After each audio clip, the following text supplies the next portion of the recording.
Welcome, curious learners, to a deep dive into an absolutely singular figure in American history, someone who uniquely shaped our nation by holding not one, but two of its highest offices. That's right.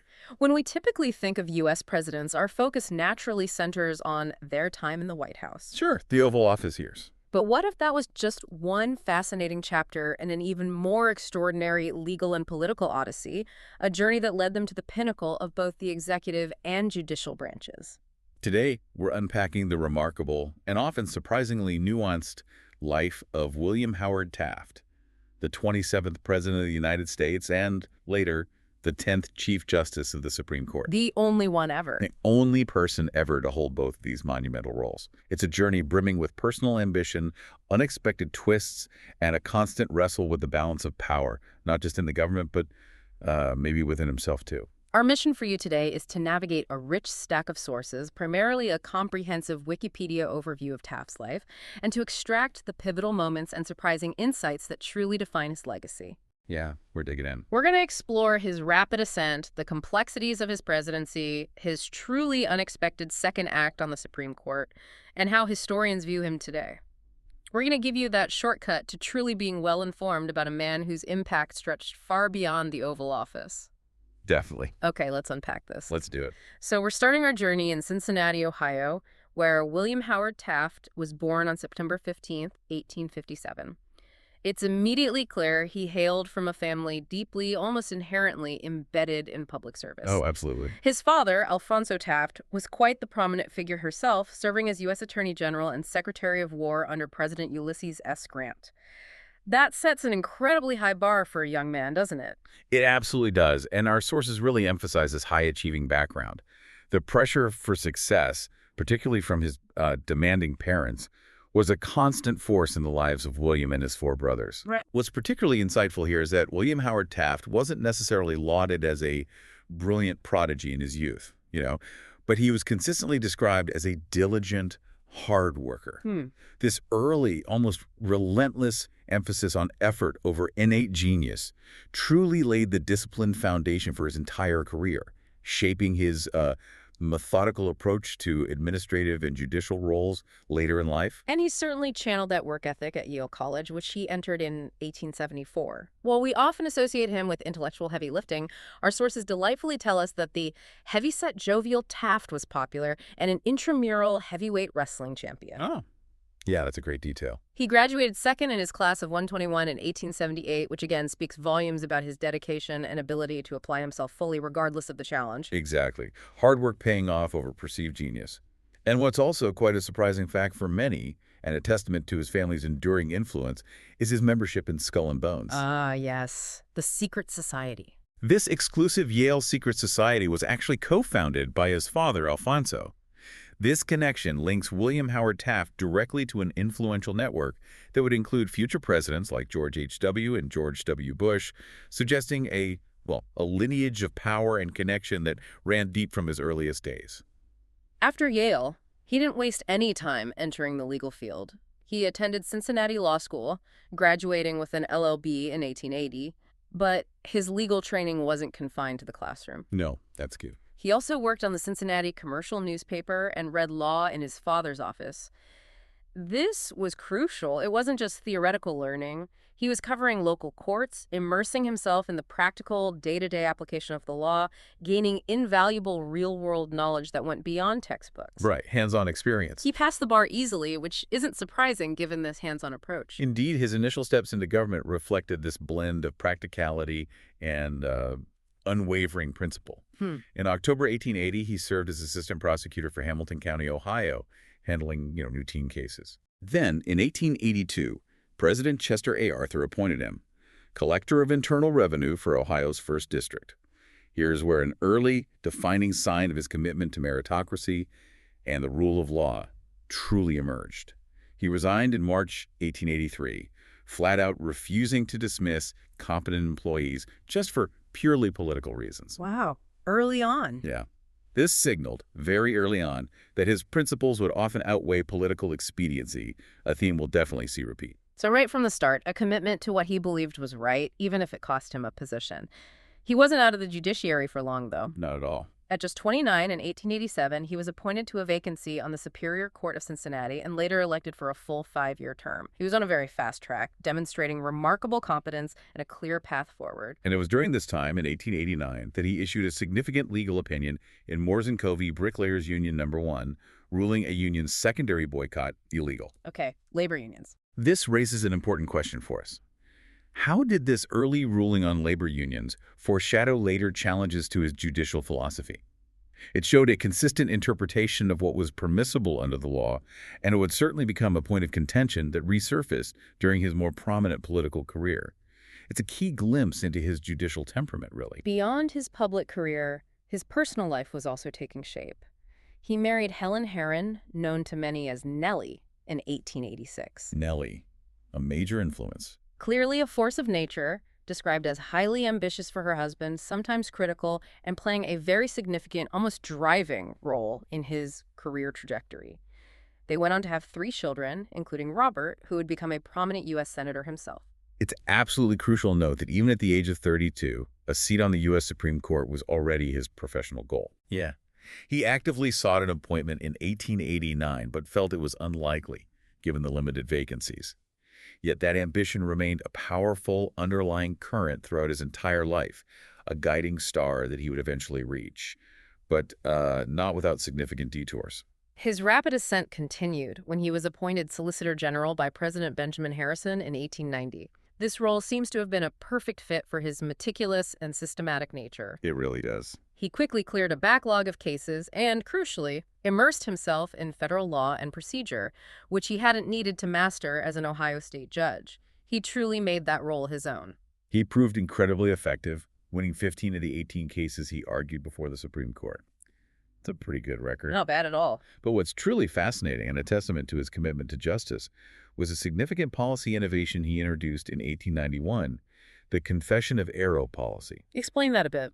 This meant the U.S. government would actually concede a case in the Supreme Court that it had won at a lower court if the Solicitor General genuinely believed the government should have lost. So admitting they were wrong even after winning. Exactly. This policy, which prioritizes justice over simply winning, remarkably continues to this very day, revealing a foundational integrity that guided his every decision.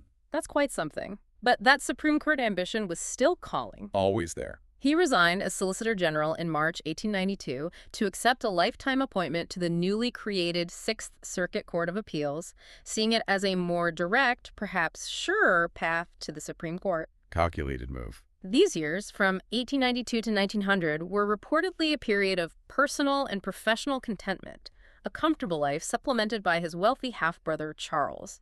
It seems he found his stride in the stability of judicial life. And what's truly fascinating here is that while he shared the middle-class fears of social unrest that were so prevalent during the tumultuous 1890s, he wasn't as conservatively rigid as some might assume. He supported labor's right to organize and strike, and even notably ruled against employers in negligence cases. For example, in Voight v. Baltimore and Ohio Southwestern Railway Company in 1897, he ruled for an injured worker. Okay.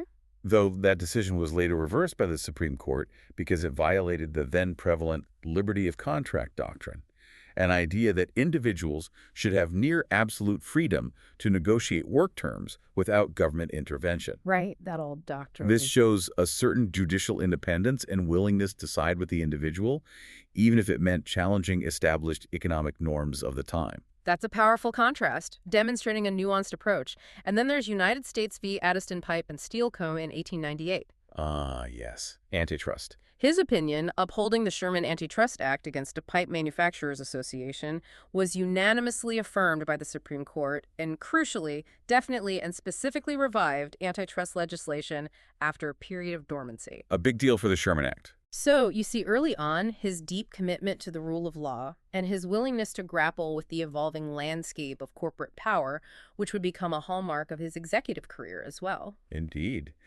Beyond his judicial duties, in 1896, he became dean and professor of property at his alma mater, the Cincinnati Law School, introducing the progressive case method to the curriculum, further demonstrating his commitment to legal education and reform. Always improving things. Politically, while a staunch Republican supporter, he was initially lukewarm on McKinley.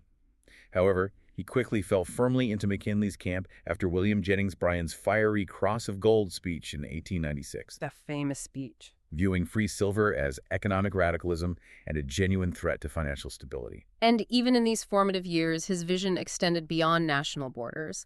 From the 1890s until his death, he played a major role in international legal organizations, tirelessly advocating for world peace through law. A consistent theme. He was a clear proponent of a world court of arbitration, even suggesting it be supported by an international police force. And if we connect this to the bigger picture, this deep-seated commitment to arbitration wasn't just a fleeting interest.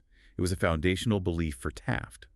It's a belief that would later put him at significant odds with even his closest allies, particularly Theodore Roosevelt. Ah, the Roosevelt connection, or friction. Right.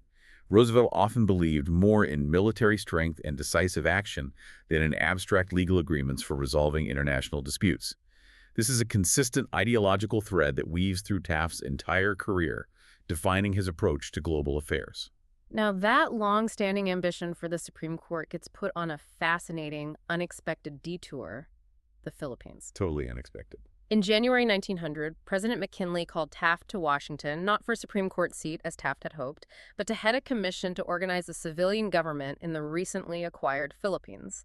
This was a massive, complex undertaking. Huge. And it required him to resign from his comfortable federal judgeship. Yeah. It's a truly significant turning point, isn't it? McKinley, however, sweetened the deal by assuring Taft that if he successfully fulfilled this monumental task, he would indeed be appointed to the next vacancy on the High Court. The carrot. Taft, ever the pragmatist with a clear vision, accepted, but on the condition that he was made head of the commission, asserting full responsibility for its potential success or failure. He sailed for the islands in April 1900, embarking on a completely new chapter. He became civilian governor on July 4, 1901, overseeing the challenging final months of the primary phase of the Philippine-American War. Our sources confirm he approved General James Franklin Bell's controversial use of concentration camps in some areas, Yes, that's a difficult part of the record. and accepted the surrender of Filipino General Miguel Malvar, bringing a difficult period of conflict to an end. What's truly crucial to understand here is Taft's rather progressive vision for the Filipinos, especially for that era. He sought to make them partners towards self-government, though he realistically saw full independence as decades away. Partners, not just subjects. Critically, he actively worked to banish the idea of locals as racial inferiors and treated them as social equals at official events, inviting them into his home.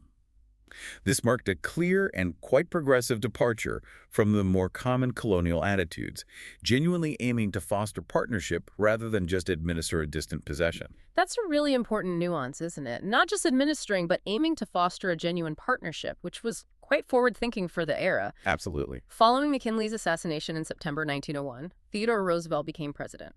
Taft and Roosevelt had been friends since the 1890s, and Roosevelt quickly put Taft's diplomatic skills to use, sending him to Rome to negotiate with Pope Leo III.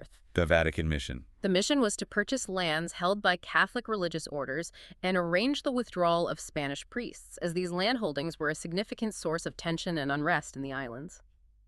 An agreement was successfully reached in 1903. A diplomatic success.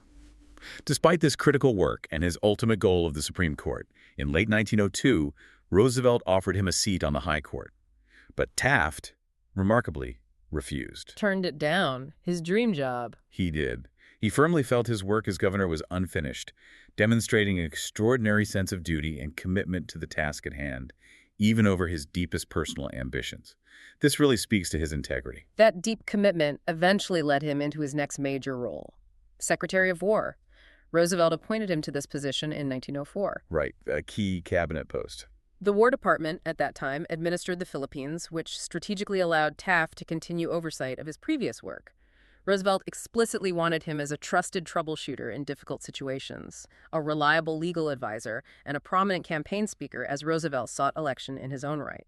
Taft quickly became Roosevelt's hand-picked successor, vigorously defending Roosevelt's record in his numerous speeches. The chosen one. However, despite his long-held ambition for the Chief Justice position, he continued to decline Supreme Court offers in 1906, believing the incumbent, Melville Fuller, would live many more years and not wanting to appear to be impatiently waiting for his death.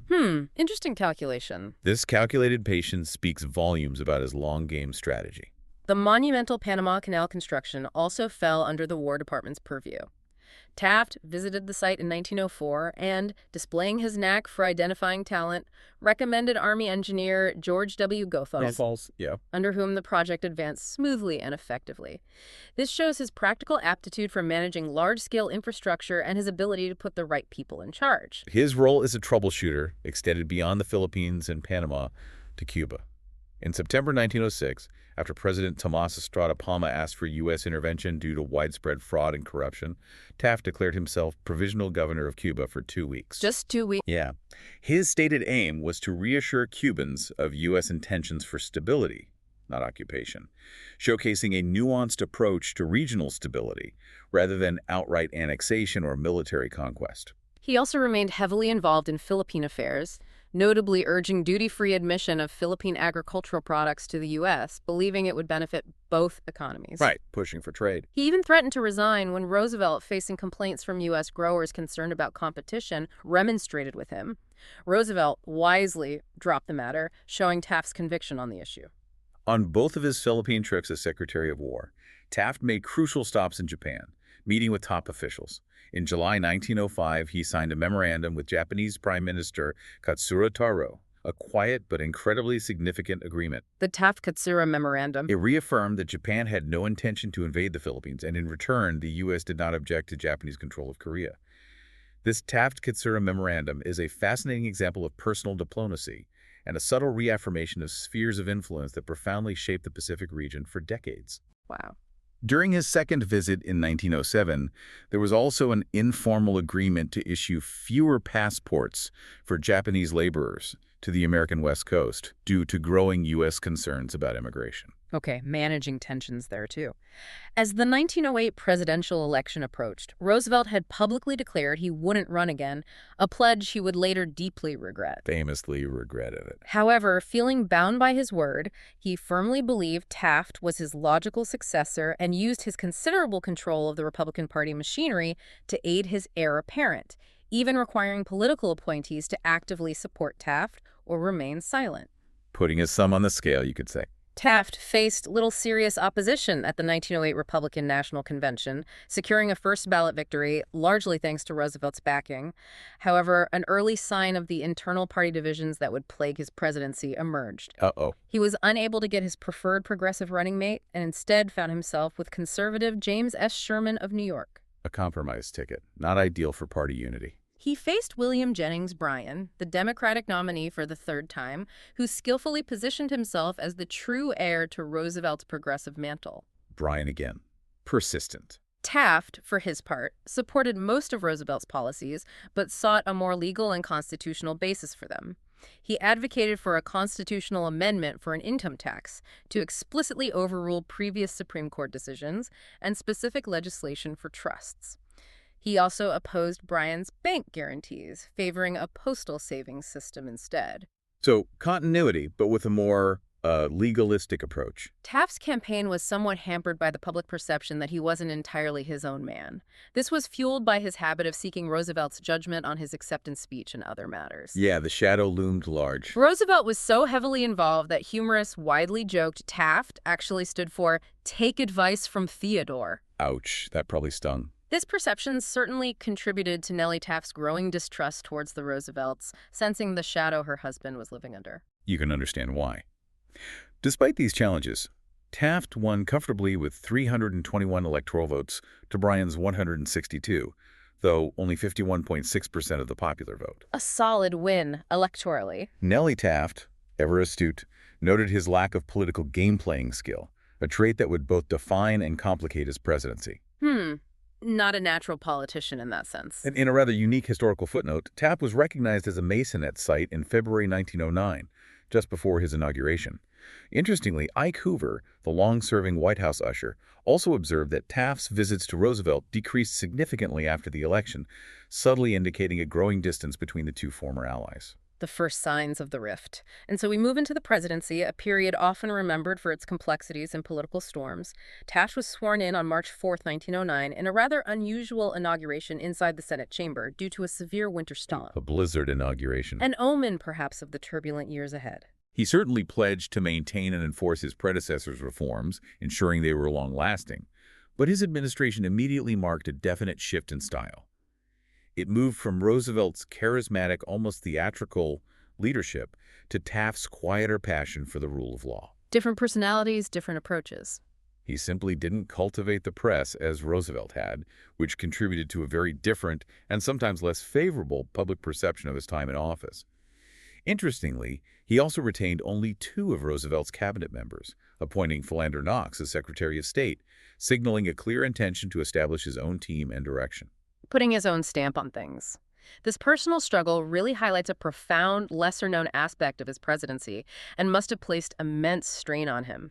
Very early in his term, in May 1909, Nellie Taft suffered a severe stroke, Oh, terrible timing. leaving her partially paralyzed and unable to speak for a time. Taft, with unwavering devotion, dedicated hours daily to her care and rehabilitation, which took a full year. Imagine carrying that enormous personal burden while simultaneously leading the entire country. It speaks volumes about his character and personal devotion, but undeniably added to the already immense pressures of the office, limiting his public appearances and undoubtedly impacting his focus. Absolutely. In foreign policy, Taft made it a priority to restructure the State Department, organizing it into geographical divisions for the first time, including desks for the Far East, Latin America, and Western Europe. Modernizing the bureaucracy. He also established the department's first in-service training program for diplomats, reflecting his belief in institutional efficiency and professionalization, a true administrative reformer at heart. This reorganization set the stage for what became known as dollar diplomacy, a policy instituted with his Secretary of State, Philander Knox. Dollar diplomacy, yes. The core belief was that U.S. investment abroad would mutually benefit all involved parties and strategically reduce European influence, especially in Latin America, where the Monroe Doctrine applied. It was seen as a way to extend American influence through economic rather than military means. However, this policy quickly drew significant criticism. It was deeply unpopular in Latin America, where there was a palpable fear of becoming financial protectorates of the United States. An understandable fear. And it also faced opposition in the U.S. Senate, where many members harbored concerns about foreign interference and the use of American capital for political ends, viewing it as potentially entangling and overreaching. A major test of his foreign policy came with the escalating Mexican Revolution. Taft initially supported Mexican dictator Porfirio Diaz, even meeting him at the border in 1909, the first meeting between a U.S. and Mexican president. A historic meeting, but tricky politics. An assassination attempt was foiled close to the two presidents, highlighting the intense volatility of the situation. When Diaz was eventually ousted and the Mexican Revolution truly began, Taft famously resisted aggressive military intervention despite numerous border incidents. This sit-on-the-lid approach in Mexico stands in stark contrast to his interventions elsewhere, highlighting the complexities and sometimes contradictory nature of his foreign policy. He was incredibly cautious here, prioritizing stability over direct engagement in a neighboring country's chaotic internal conflict. Treatance, maybe. He reportedly told his aide that it would take a great deal to pry me off the lid, demonstrating a deep reluctance to get entangled, a significant decision for a president. He did intervene more directly in Nicaragua, however, opposing President José Santos Zelaya's revocation of U.S. commercial concessions, which threatened American business interests. Right, protecting business interests there. Taft supported rebel forces, eventually compelled Nicaragua to accept a loan repaid from government revenues, and sent troops in 1912, leading to a U.S. occupation that, remarkably, lasted until 1933. This shows the nuanced, sometimes inconsistent application of his dollar diplomacy. His administration also dealt with the lingering fallout from the Panamanian Revolution of 1903. Roosevelt's lame duck administration had signed treaties to resolve disputes, but Colombia steadfastly refused ratification, feeling it had been wronged. Still simmering resentment. Taft, ever the negotiator, offered $10 million, later raised to $25 million, for settlement. However, the issue remained unresolved under his administration, eventually being settled much later. Due to his extensive Philippine experience, Taft remained deeply interested in East Asian affairs, seeing immense potential for trade and investment. He successfully pushed for U.S. bank participation in a Chinese railroad consortium aiming to expand American economic influence. Eyes on China. However, the Chinese decree nationalizing local railroads in response sparked the 1911 revolution. When that revolution broke out, Taft was reluctant to recognize the new Republic of China, preferring concerted action with Western powers, and ultimately left office before fully recognizing it. He also continued Roosevelt's policy against immigration from China and Japan, a complex aspect of his foreign policy.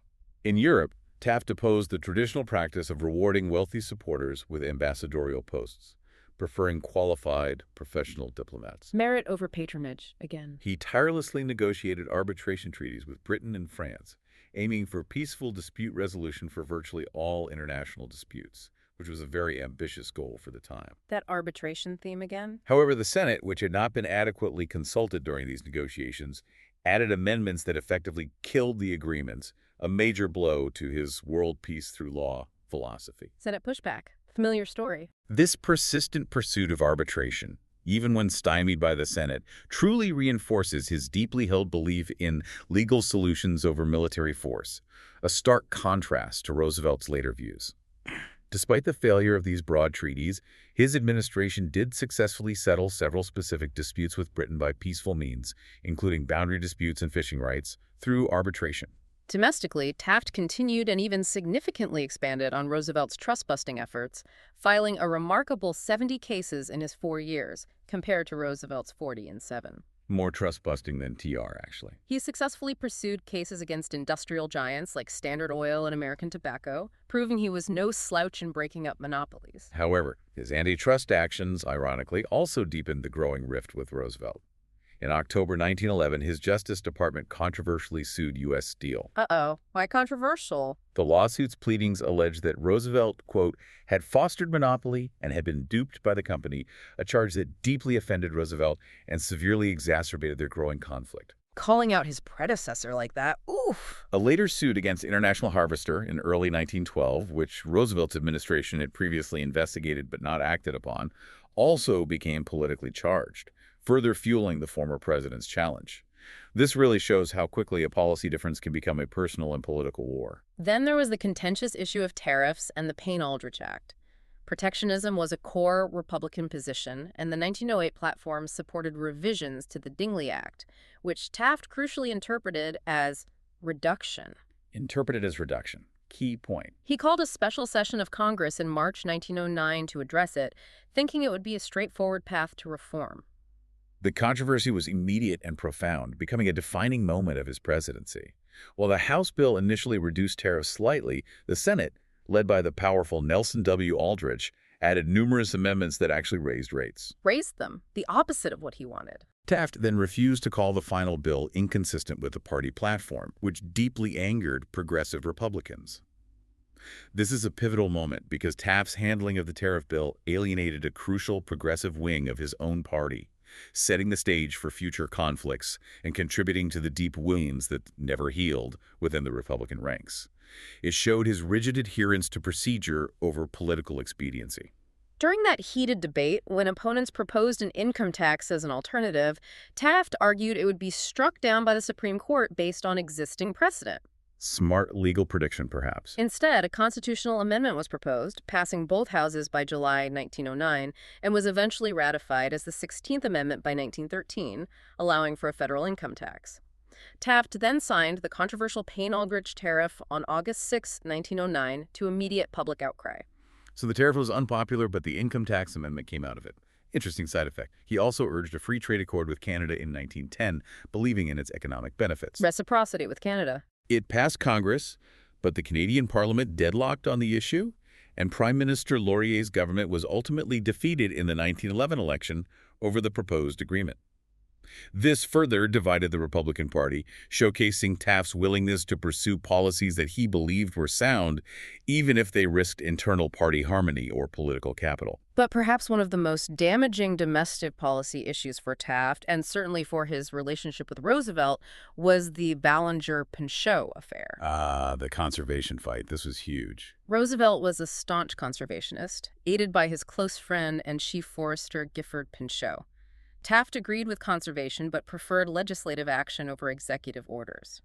He replaced Roosevelt's Interior Secretary James R. Garfield with Richard A. Ballinger. A move that surprised and deeply disappointed Roosevelt. The core of the controversy revolved around Clarence Cunningham's coal claims in Alaska, which Ballinger, who had previously served as Cunningham's attorney, controversially approved. Conflict of interest alarms ringing. A land office agent, Louis Glavis, blew the whistle, going outside the department to Pinchot with allegations of conflict of interest against Ballinger. This was a classic bureaucratic infighting turning into a national scandal. The situation escalated quickly and dramatically. Taft dismissed Glavis for insubordination. Fired the whistleblower. Pinchot, seeking to dramatize the issue and effectively force his own dismissal to gain public sympathy, sent a letter to a senator, leading to his firing in January 1910. Here's where it gets really interesting, because this incident became a powerful symbol for many progressives of Taft turning his back on Roosevelt's conservation ideals, further driving the wedge between the two former friends. Absolutely. A congressional investigation later cleared Ballinger, but revelations that Attorney General Wickersham's report used to dismiss Glavis was backdated deeply embarrassed the administration. To cover up is often worse. This entire affair solidified the progressive and Roosevelt loyalists' view that Taft had betrayed Roosevelt's agenda, poisoning their relationship beyond repair. In terms of civil rights, Taft announced a controversial Southern policy, stating that he would not appoint African Americans to federal jobs, such as postmaster, where it would cause racial friction. That sounds like a step backwards. This policy led to the removal of most black office holders in the South, a clear departure from Roosevelt's more inclusive approach. This Southern policy was a significant long-term shift, leading to African Americans beginning to drift away from the Republican Party, a demographic realignment that would have profound consequences for American politics for decades to come. Wow.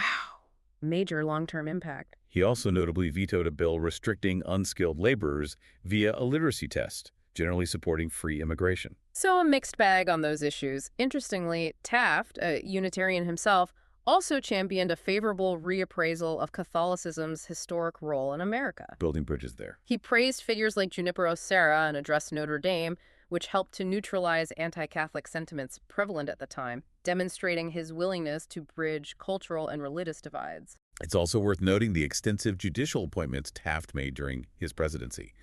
He made 6 appointments to the Supreme Court, a significant number, second only to George Washington and Franklin D. Roosevelt. 6 appointments is a lot. His first was Horace H. Lurton, an old friend, followed by Charles Evans Hughes, a progressive figure. Crucially, he appointed Edward Douglas White as Chief Justice, the first Associate Justice to be promoted to that role, a move that would later set a precedent. Setting White up for the center seat. This was followed by Willis Van Devanter, Joseph R. Lamar, and Milan Pitney, who faced some opposition due to his anti-labor record. These appointments shaped the court's direction for years to come. Now we arrive at the pivotal 1912 election, a truly dramatic story of ambition, principle, and a friendship irrevocably fractured. The fireworks really start here. Roosevelt's 15-month African trip created a significant, almost symbolic distance between the two men, with minimal communication. Upon his much-anticipated return, Roosevelt privately, and then increasingly publicly, expressed dissatisfaction with Taft's performance, fueling the fire of a potential challenge. The ideological chasm between them widened dramatically when Roosevelt publicly criticized the judiciary, including the Lochner v. New York decision, which had struck down a law limiting Baker's working hours. Attacking the courts. Even more radically, Roosevelt called for judicial recall, a controversial proposal allowing popular majorities to remove judges or reverse unpopular court decisions. This wasn't just a policy disagreement. This was a fundamental clash over the very structure and power of American government, particularly the independent role of the courts. Yeah, that's fundamental. Taft, a staunch believer in judicial authority and the separation of powers, was absolutely horrified by what he saw as an assault on the rule of law. Roosevelt then championed his new nationalism, a robust platform for progressive social and economic reform. He further attacked Taft's administration, arguing it had abandoned Lincoln's party principles for those of the Gilded Age, painting Taft as a conservative out of touch with the times. Going right after his successor's record. The Republican Party suffered significant losses in the 1910 midterm elections, losing control of the House and shrinking their Senate majority, further emboldening Roosevelt's challenge. A weakness, perhaps. In late 1911, Roosevelt began actively positioning himself for a third term, arguing the tradition only applied to consecutive terms, not a return after a break. In February 1912, he formally announced he would accept the Republican nomination if offered. He's running. It's official. For Taft, a loss of renomination wasn't just a political defeat. He viewed it as a deeply personal rejection, a betrayal from his mentor. As Roosevelt became more radical in his progressivism, Taft was hardened in his resolve for renomination, convinced that the progressives, with their calls for judicial recall, threatened the very foundation of the government and American institutions. Digging in his heels. In a truly poignant symbol of their broken friendship, their mutual military aide and devoted friend, Archibald Butt, tragically died in the sinking of the RMS Titanic that year. Oh, terrible. Caught between them. It was a loss that profoundly affected both men, but could not bridge their divide. What happened next was unprecedented. Roosevelt, buoyed by public enthusiasm, dominated the primaries, winning 278 of 362 delegates. Winning the popular vote, basically. However, Taft skillfully controlled the party machinery, securing delegates from state conventions, particularly in the South, where machines were stronger. The party insiders versus the voters. Roosevelt went to Chicago, famously declaring, "We stand at Armageddon and we battle for the Lord," signaling his militant approach. Taft secured Elihu Root as temporary chairman, who made a crucial procedural ruling that contested delegates loyal to Taft could vote on other contested delegates, A controversial ruling? effectively ensuring Taft's nomination on the first ballot. Most Roosevelt delegates, furious, refused to vote, leading to a profound and irreparable split within the Republican Party. Alleging Taft had stolen the nomination, Roosevelt and his followers stormed out and formed the Progressive Party, famously known as the Bull Moose Party. The Bull Moose Party is born. Taft, knowing he faced a near-certain defeat, still believed his doomed run was necessary. He saw it as preserving the Republican Party as the defender of conservative government and conservative institutions, a bulwark against what he perceived as Roosevelt's radicalism. Running on principle, even facing loss. In this unprecedented three-way race, Democrat Woodrow Wilson ultimately won with a plurality of the popular vote, benefiting from the Republican split. Wilson walks through the middle. Taft, adhering to the pre-1888 custom of presidents not actively campaigning, spoke publicly only once during the entire campaign, his acceptance speech. He won only Utah and Vermont, securing a mere 8 electoral votes. Just 8. A disaster. Finishing with 3.5 million votes, which was 600,000 less than Roosevelt, and a distant third. He struggled immensely to finance his campaign, as many industrialists, fearing Roosevelt's progressive policies, chose instead to support Wilson to block the Bull Moose candidate. Money flowed to Wilson. His own cabinet officers and even the distinguished Senator Elihu Root were reluctant to actively campaign for him, highlighting the deep disaffection within his party. To add to the chaos, his running mate, James S. Sherman, tragically died just 6 days before the election and was hastily replaced by Nicholas Murray Butler. Just piling on the misfortune. This election was truly unprecedented, a complete fracturing of a major party, and it all stemmed from that deep personal and ideological rift that defined Taft's presidency. After leaving the White House, with no government pension to fall back on, Taft initially contemplated returning to law practice. However, potential conflicts of interest were a serious concern for a former president. Right. What do you do after being president? He was saved from this quandary by a prestigious offer from Yale Law School to appoint him Kent, professor of law and legal history.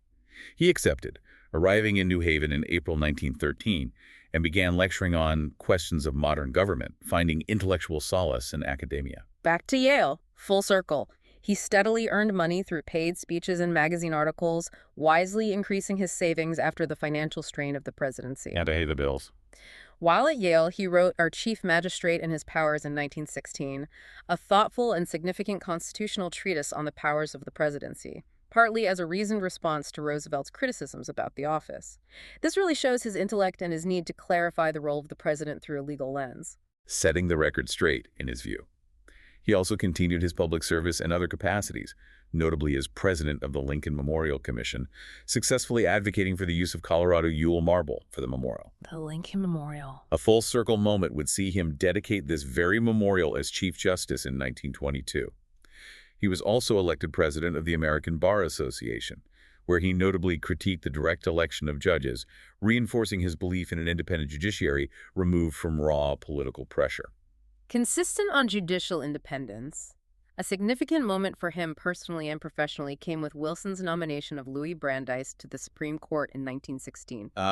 Brandeis. This gets personal again. Taft, still harboring a deep grudge over Brandeis's role in the Ballinger-Pinchot affair, fiercely opposed the nomination, organizing opposition among ABA leaders and famously calling it an evil disgrace. Strong words. Yet, after Brandeis was confirmed and joined the court, Taft, remarkably, came to respect and even like him as a colleague, demonstrating his capacity to overcome past animosity for the sake of professional harmony. That's actually quite admirable.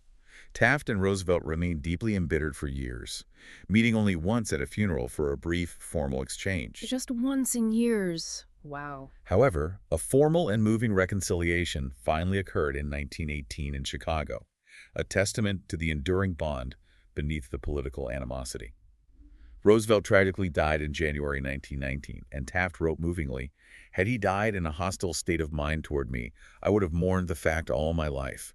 I loved him always and cherish his memory," revealing the depth of his feelings. Deep down, the friendship was still there. During World War I, Taft was an enthusiastic supporter of the war effort, joining the Connecticut State Guard and serving as chairman of the American Red Cross's Executive Committee, where he was appointed a major general. Contributing to the war effort. He also co-chaired the National War Labor Board, demonstrating his continued commitment to public service in times of crisis. As president of the League to Enforce Peace, he fervently supported Wilson's foreign policy and the visionary concept of an international association of nations to prevent future wars, which would become the League of Nations. Back to internationalism. However, his perceived flip-flop on whether reservations to the Versailles Treaty were necessary angered both sides of the political spectrum and ultimately contributed to the Senate's refusal to ratify the pact.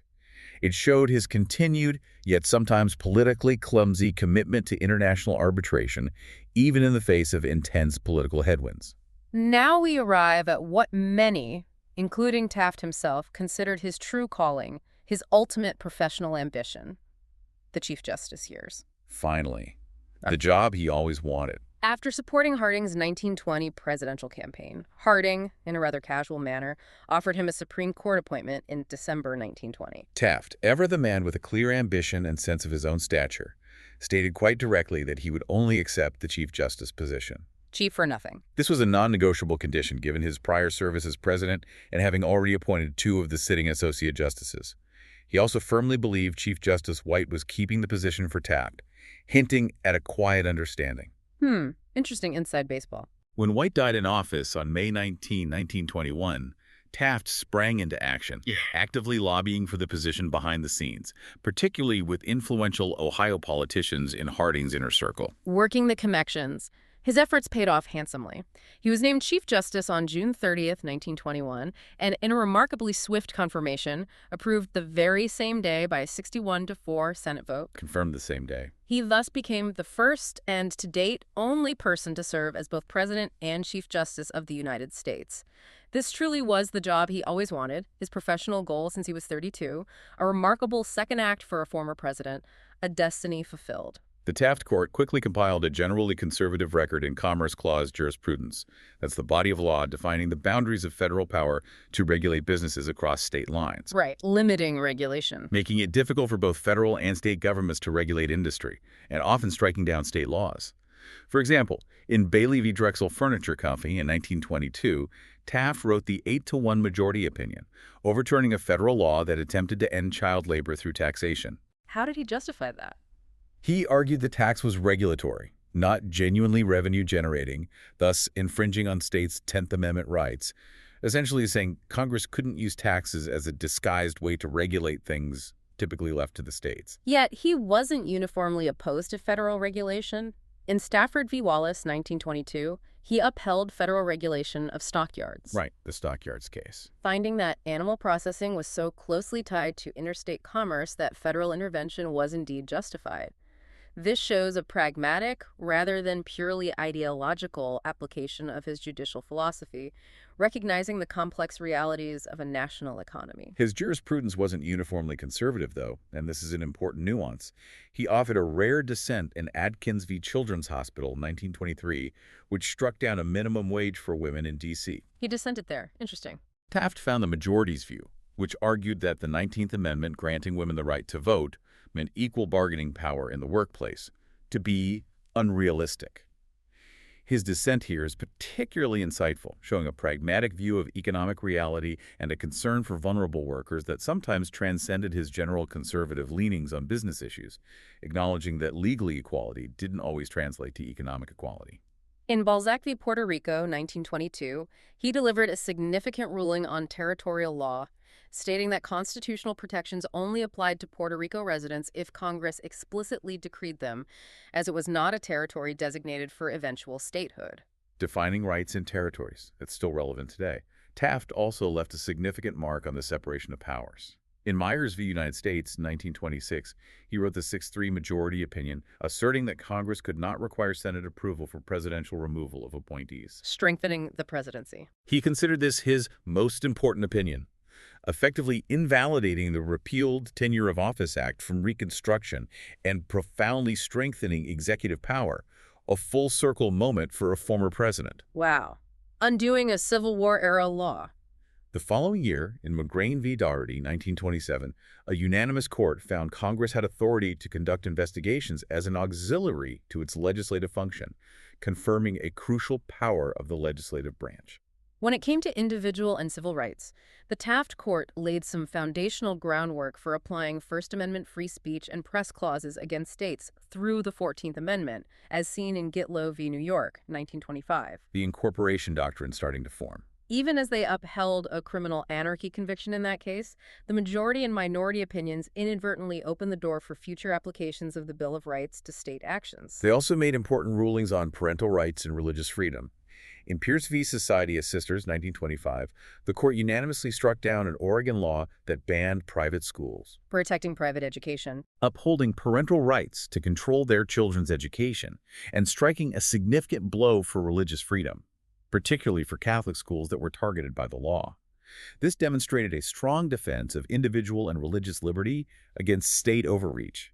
In United States v. Lanza, 1922, a unanimous court allowed a second prosecution for an act violating both state and federal law. In this instance, prohibition holding that state and federal governments are dual sovereigns. Dual sovereignty, right. This meant a single criminal act could lead to separate prosecutions by different levels of government without violating double jeopardy protections. However, the court's record on racial equality was, by modern standards, deeply problematic. Yeah, this is a tough one. In Lum v. Rice, 1927, Taft wrote for a unanimous court, which included even liberal justices like Holmes and Brandeis, Even the liberals. that excluding a child of Chinese ancestry from a white-only public school did not violate the 14th Amendment. This effectively extended the legality of racial segregation to Chinese students, aligning with the separate but equal doctrine of Plessy v. Ferguson. Upholding segregation for Chinese students. This decision, even with the liberal justices on board, is a stark reminder of the prevailing legal views on race in that era and how painfully incremental the fight for civil rights would be. As Chief Justice, Taft became a powerful and visionary judicial reformer. Unlike his presidency, where he struggled with political leadership, he took an expansive view of the Chief Justice's administrative role, He really thrived administratively here. exercising significant influence over his colleagues, famously encouraging unanimity and strategically discouraging dissents to strengthen the court's voice. He was absolutely convinced the federal courts were inefficient and ill-run. He firmly believed the Chief Justice needed both administrative staff and the power to temporarily reassign judges to address the chronic court backlogs. Want to clean house, basically. He lobbied Congress relentlessly for these reforms, and his efforts bore fruit in 1922 with the creation of the Judicial Conference of Senior Circuit Judges, which held its first meeting under his chairmanship. This was a direct result of his proactive leadership to modernize the judiciary. He also tackled the Supreme Court's notoriously congested docket. He tirelessly advocated for making most of the court's docket discretionary, meaning cases would require a writ of certiorari for full consideration, essentially, a petition asking the Supreme Court to hear a case, allowing them to choose which cases to review. The cert petition, still crucial today. This was a crucial reform to manage congestion. The Judge's Bill, his brainchild, passed in 1925, and the backlog of cases finally began to shrink, making the court far more efficient. And perhaps most visibly, he initiated the monumental effort to get the Supreme Court its very own building, rather than continuing to meet in cramped quarters in the Capitol. The building itself. He envisioned an independent and dignified home for the third branch of government. Congress finally appropriated funds in 1927, and Cass Gilbert was hired as architect, though the iconic building wasn't actually occupied until after Taft's death in 1935. He never saw it finished? Sadly, no. But his vision for an independent, efficient judiciary, culminating in the creation of its own iconic building, is arguably his most enduring administrative legacy as Chief Justice, a testament to finding his true calling in institutional reform. Now, as we approach the end of his remarkable life, we touch on his declining health. Taft is famously remembered as the heaviest president, peaking at a staggering 340 pounds. The bathtub story myth. Yeah. However, by 1929, he had commendably lost considerable weight, weighing 244 pounds due to a rigorous fitness regimen and careful dietary advice. His commitment to health was evident as he regularly walked 3 miles daily from his home to the Capitol. A crossing over Rock Creek was later, quite fittingly, named the Taft Bridge. The Taft Bridge, I know that bridge. Despite these efforts, his health gradually declined over his chief justiceship. In 1929, concerned about the court's future, he expressed a desire to stay on the bench, specifically to prevent the Bolsheviki from getting control if President Hoover, whom he considered too progressive, chose his replacement. Worried about Hoover's picks. This shows his deep concern for the ideological direction of the court, even in his final days. His health suffered a significant decline in late 1929, becoming quite severe. By January 1930, he was barely able to speak and was, at times, hallucinating. Really sad decline. He eventually resigned on February 3, 1930, but only after securing assurances from President Hoover that Charles Evans Hughes, a respected conservative jurist, would be chosen as his successor, again demonstrating his fierce dedication to shaping the court's future. Managing the succession right to the end. William Howard Taft died just over a month later, on March 8, 1930, at age 72, likely from heart disease, liver inflammation, and high blood pressure. 72. A long career. He received a rare national honor, lying in state at the United States Capitol Rotunda, becoming the first president and first Supreme Court justice to be accorded such a tribute. He was buried on March 11, 1930, at Arlington National Cemetery, also the first president and first Supreme Court justice to be interred there, a final testament to his unique place in American history. In terms of legacy, historian Alpheus Thomas Mason argued that Taft didn't receive public credit for many of his policies, especially his effective antitrust work, because he simply lacked Roosevelt's flair and was perceived as boring, honest, likable, but boring. The personality difference again. It's incredible how often the most trivial anecdotes, like the untrue story of him getting stuck in the White House bathtub or simply being the last president with facial hair overshadow, truly significant achievements, isn't it? Indeed, he's generally listed near the middle in historians' rankings of U.S. presidents, often alongside figures like James Madison and John Quincy Adams. Historian Paulo Coletta noted that Taft fundamentally saw the existing order as good during a time that was demanding progressive change, placing him out of step with the prevailing political winds. Right man, wrong time maybe. While historian Donald F. Anderson described his presidency as lacking on-the-job training in manipulating public opinion, a skill Roosevelt had mastered. Taft's presidential legacy is almost inevitably, inextricably linked to Roosevelt, the man who chose him to be president and took it away. Can't escape that shadow. Roosevelt's influential autobiography, published after both men left office, presented Taft with a rather narrow view of the presidency, a narrative that enduringly shaped public perception and, for a long time, overshadowed Taft's own accomplishments. However, as Chief Justice, he is rated among the greatest. Not necessarily for his groundbreaking legal opinions, which some argue often ran counter to the ultimate sweep of history, but for his profound administrative and reform efforts. The Administrator Chief Justice. The enactment of the Judges' Bill of 1925 and the tireless work leading to the creation of the Supreme Court building are considered his major and most enduring achievements on the court. As Chief Justice, he was as aggressive and effective in the pursuit of his agenda in the judicial realm as Theodore Roosevelt was in the presidential, a powerful testament to him truly finding his true calling and maximizing his unique talents. His family legacy certainly continued through his son, Robert Taft, who became a significant political figure and Senate Majority Leader. The Taft dynasty continued. And to bring it back to a somewhat poignant note, historian Alpheus Thomas Mason observed that while Nellie Taft has the beautiful cherry trees in Washington, a lasting memorial, William Howard Taft has no official presidential memorial except the Supreme Court building he meticulously planned but died before seeing completed. Interesting point. No big monument. Mason questioned if Taft, who was content to wait for vindication, has waited long enough. So what does this all mean for us today? Well, So, from our deep dive, it's clear William Howard Taft was far more than just a president caught between political tides. He was a dedicated public servant, a brilliant legal scholar, and a judicial architect who, despite his struggles and the political storms of the White House, ultimately found his greatest fulfillment and most enduring impact as Chief Justice, fundamentally reshaping the federal court system for generations to come. his truly unique story reminds us that a career's purpose can dramatically shift, and that true impact can be found in many diverse forms of leadership, sometimes in the quiet, methodical work of institutional reform, rather than solely in the charismatic executive. All right, different kinds of leadership. It challenges us to look beyond simplistic headlines and conventional narratives, to truly understand the full, complex scope of an individual's contributions, and to appreciate the different ways leaders can leave their mark on history. And as we consider Taft's lifelong ambition for the Supreme Court and his eventual achievement, it raises an interesting question for you, the listener.